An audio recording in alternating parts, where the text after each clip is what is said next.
Hey everyone, it's Jeannie here. Today, I am so glad to be joined by award-winning Christian singer Matt Hammit. We're not here to talk about music per se. There's an incredible feature-length documentary that he and his family are releasing called Bowen's Heart, and it journeys through the story of his 8-year-old son, Bowen, as he is preparing for another major open heart surgery. Matt, I am just so grateful for you and your family. I know from the beginning with Bowen's life, you've been so vocal about just the journey and the process and the odds. And it's such an inspiration to see your little miracle continue to defy the odds. So thank you for that. Yeah, thanks so much for featuring the story. It has been something that we've chosen to really share since the very beginning. My wife and I really want, I think, to take the story God's given us and just steward it well, and share it with others. Because I love when the Bible says that we overcome by the power of our testimony and the blood of the Lamb. Right? It's the work of Christ, number one, that overcomes adversity in our lives, or the darkness in our lives. But also there is a power to our words and our testimony and telling what God has done that that is undeniable. And so we hope that as we share this testimony, it does continue to reach people. Yeah. And I don't know if I'm going to say all the medical terms correctly, but Bowen was born with a hypoplastic left heart syndrome, Yep. which means that the left side of his heart was underdeveloped. So he has half a heart, if you will. And is he still 8 years old? I know he was 8 years old at the time. I'm not sure if he's Yeah. still eight. But Well, yeah, and yeah, we know that the odds are, most of these children that are born with that do not survive infancy. And now he's 8. yeah, it's really incredible to see just how much he's thriving. So when we made the film, he was 8 at the time, about to turn 9. And then, we expected the film to come out sooner, but the pandemic happened and the whole Right, world shut right. down. So we lost, a good year and a half of figuring out that journey, which is fine. God had his plans. But actually Bowen is 11 now. Oh And my god. yep, yep. So and he's close to turning 12. Time has flown by. And the good Wow. news is that after this third surgery that he had when he was 8, that's represented in the film, he's really been thriving. And every checkup that we've had, the doctors feel really good about where he's at for his condition. It is something that, we'll have to navigate and continue to pray for his health and watch over him. There are different aspects of it that still affect him in small ways, but Yeah. nothing like, what it was before. So we're really blessed. Wow. I mean, I'm so excited because, you know, in the film, you guys do a really good job at helping educate us. So I know that you definitely want people and parents that are going through the similar process to relate with you and give them some inspiration. But for those of us who know nothing about it, you did really well at just helping us understand, like, what are the risks, what, is what's on the horizon for for Bowen, the battles that he'll have to, overcome. And I know that, in the film several times there were warnings that he could have a heart attack at any moment or a stroke at any moment. And to just hear that he's about to be 12, it's just so heartwarming. And it's just such a continued testimony of this little warrior. Yeah, it's God's been so good to us. And one of the things that I mentioned in the film that I think is really important is that it's easy to say that God is good when things go the way that we had planned. But what Right. about when things don't go the way that we had planned, which you know about, and every one of us in ways know about in our lives, that sometimes things don't go the way that we prayed for. Um, Yeah. and when we experience that pain of not getting the miracle that we had hoped for or prayed for, and working through what that feeling of suffering does inside of us when we give it to Christ, as hard as it is, it does produce character and perseverance inside of us. It produces hope inside of us. But that pain serves as a contrast in our lives that when we do get the miracle, we become so grateful for what God has done. Mm. And we have a deeper sense of gratitude towards those blessings. And so I will say, like, not only some of the pain that we've gone through in other ways in our lives, and then watching others who maybe didn't have the same outcome, we really, it really helps us just, I think, really hold on to that gratitude and not take this time that we have with him for granted. So we try our best to live that way. Yeah. It must be really hard to just not knowing, at any Yeah. moment it's so I've shared with you offline, but everyone who watches my interviews know my story. And when I was pregnant with my son, who's now here, I could not enjoy it.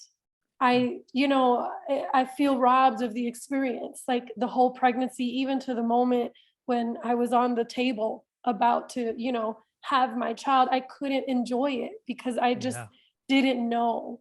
How do you and your wife, keep that perspective where, we got to savor these moments, but at any minute, Jesus can take him. Like that was what I mean, it was so hard. I was weeping with you guys in the film because it's just so real.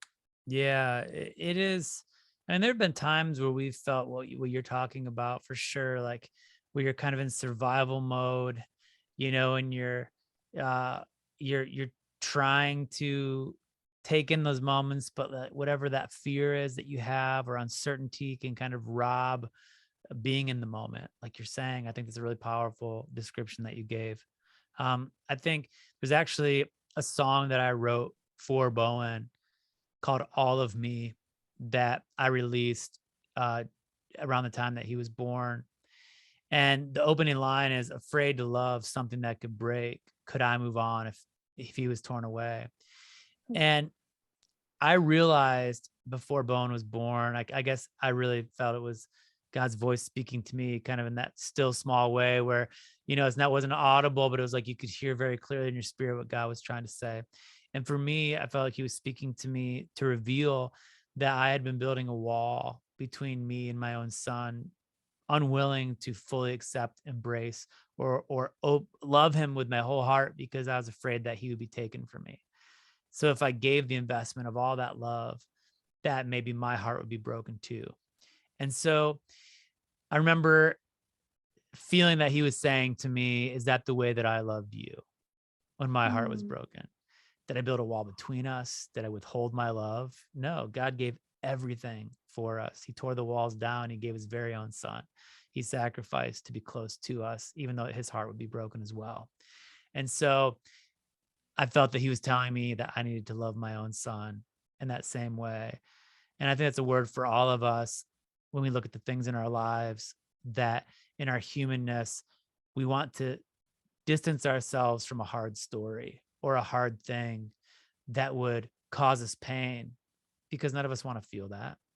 And I think it's that it's that challenge to say, can I keep giving my heart to something that may break it over and over again?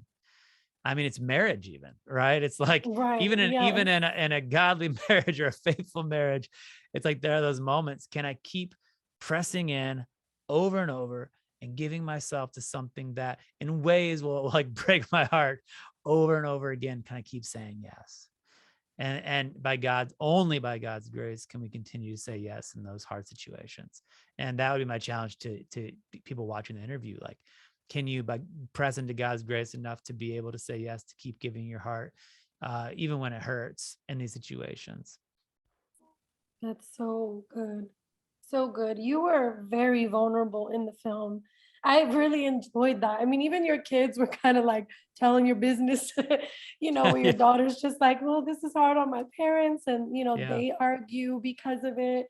Talk about wanting to incorporate, the reality. Cause, when shooting a film or reality series or anything like that, it's easy to just like put it on, like put Yep. it on. Here we are. We're the strong Christian parents that are just believing Jesus for Yeah. our son. But you guys, it was really raw. Talk about wanting to really give people insight into that. Yeah, yeah. We thought it was really important that if we were going to do the film, that we really did show the most vulnerable aspects of how it was affecting our family and our marriage and the other kids. Um, yeah, it was interesting because when we were editing the film with the director and producer, it was a couple named Zach and Lexi Reed. Um, we asked those questions of like, okay, what do we really want in here? Right, right. But to my wife's credit, she's very good and insistent upon, if we're going to do this, we go all the way. If we're going to be vulnerable, we go all the way with it and show people the things that they really need to see that prove that they're not alone. And Mm, I think those are the moments people go, oh my gosh, they fight like that too, or they have that issue mm, too. People go, they find a sense of belonging. They go, oh, okay, it's not just me. If they made it, I can make it too. God gave them the grace to do it. He can give me the grace to do it. And I think that those vulnerable moments are what connect us with people, right? It's not the facade, it's not the Instagram highlight reel, it's the real stuff that forges bonds between us and God and us and others. And so mm. that vulnerability is powerful. And we wanted to make sure we protected that vulnerability and made sure it was there in the film. Yeah, and I appreciate it a lot. Another incredible thing that you highlight in the film is Bowen's music. Oh man, that I mean, if you don't cry for that, I'm like, what is wrong with you? My husband walked by as I was watching it, and he was like, "Oh my gosh," it was just so powerful. And he writes his music. Talk about just Bowen having that gift that he got, from you. Yeah, it's pretty neat to see your kids kind of step into your footsteps like that. And you don't really expect it, but when it happens, it's like, wow, that's really incredible that he was able to take that gift of music and carry it on in his own way.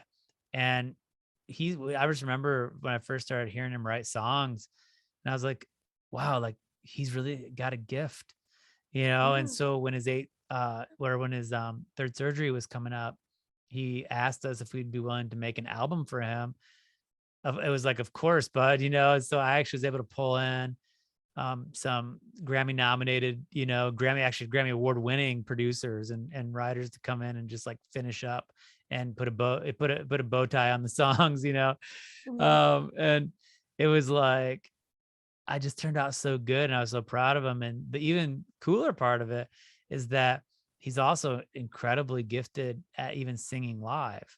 It's not just studio tracks. And so what's Mm. cool is that I get the opportunity to bring him with me and have him come out after sharing his story and sing for everybody. And so Oh my this has gosh. created some special moments between us as a father and son and our family, but also special moments for other people to be able to see what God has really done in his life Yeah. and hear it in his own Well, words.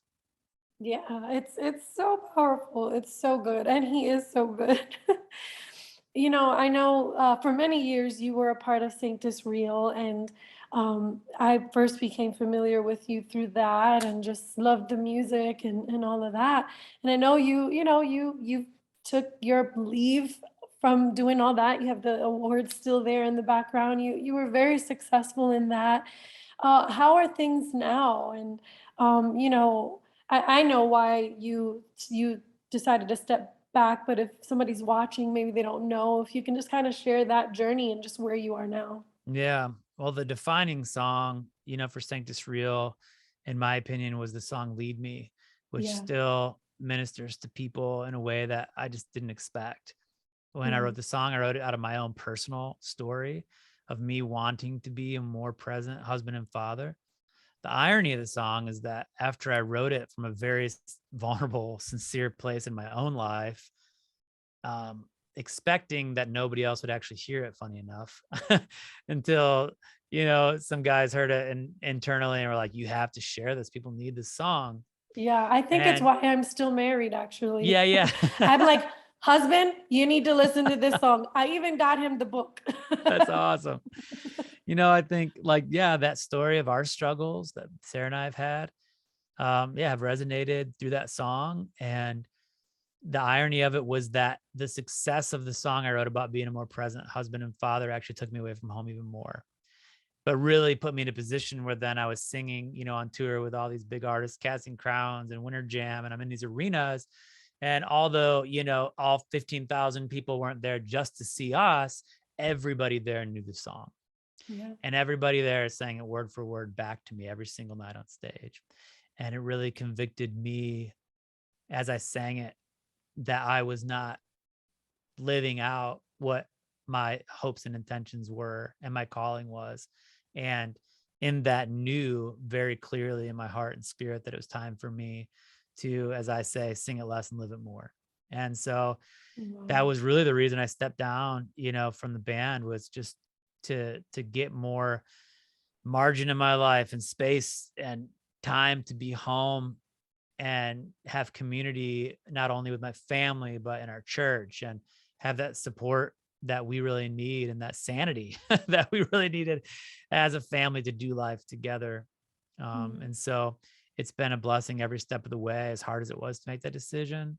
As much as I wondered if it would be, a bad decision, I didn't know. I was like, well, that's what God's called me to do. So there were a lot of fears when I stepped away, but God has proved himself faithful to provide for us in so many ways and give us great opportunities to minister on new platforms with new people and new ministries, and Mhm. speak into people's lives through that message now of Lead Me. So, he's really grown this platform of family and marriage ministry.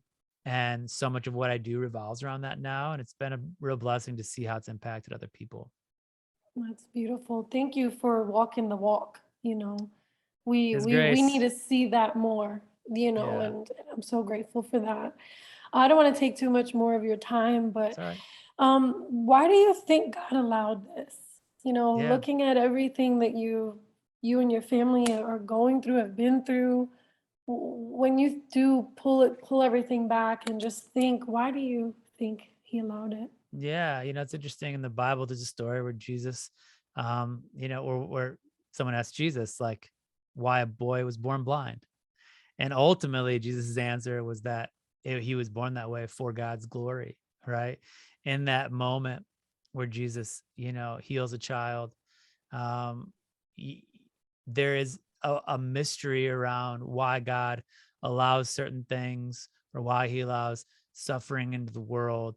And I used to, wrestle so hard with these questions. I still do, but probably one of the most beautiful uh, things that has happened in my heart is embracing the mystery and Mm. letting it be a mystery to me, why God would operate in a certain way. I always also go back to, there's books that are written on this, it's really interesting. And I just remember the first time I ever heard somebody say that it took, um, it took men who were willing to put Jesus to death, to crucify the Son of God, so that we could all know his redeeming power in our lives and be saved. And Wow. when you look at the fact that God can use evil and suffering in the world to ultimately bring about the gifts of his glory and to reveal his ultimate plan, those are such deep things to ponder upon. But in the Yeah. end, we go, this is, I love that proverb that says, we toss the dice, but he determines how it lands. We want to Mhm. say, this is the way it is. This is what we will do with our lives. This is how it will go. But God often says, no, this is how it will go. And it's not our job to always understand, but it's our job to be able to say, you are God, I'm not, and I trust you. And when we live our lives that way, that mysterious peace the Bible talks about that transcends all understanding comes into our hearts and lives. And we can say, I don't understand it. I embrace the mystery, but I do know this, that because I've trusted God, I have a peace that I never had before. And Mm. I think that becomes that hope, and that peace that is not explainable becomes the evidence that it's worth embracing the mystery and trusting God in all of it. So that's kind of that space where I try to live. Mm. That's amazing, and it's a challenge, but it's amazing how we find hope in knowing that our pain is not in vain. It's not. you know? Yep. Yeah. That's right. He's Matt, using all of it. He's redeeming everything for his glory. yeah. I'm so grateful for you and your testimony and how you live your life and how you model that for others. Thank you for sharing your story, your home, your family with us in this way. I do believe it's going to be a big inspiration to many. Is there anything else that you'd like to add? Yeah, I mean, if people are interested in hearing more about Bowen's story, they can find a link to everywhere they can watch the film at bowensheart.com. And I'm always welcome anyone who wants to follow on this journey with us too, like to just follow along with me. I'm on Facebook and Instagram and even the dreaded Twitter. That can be an interesting place. Oh, yes. But so yeah, so we would love for people to follow along on our journey.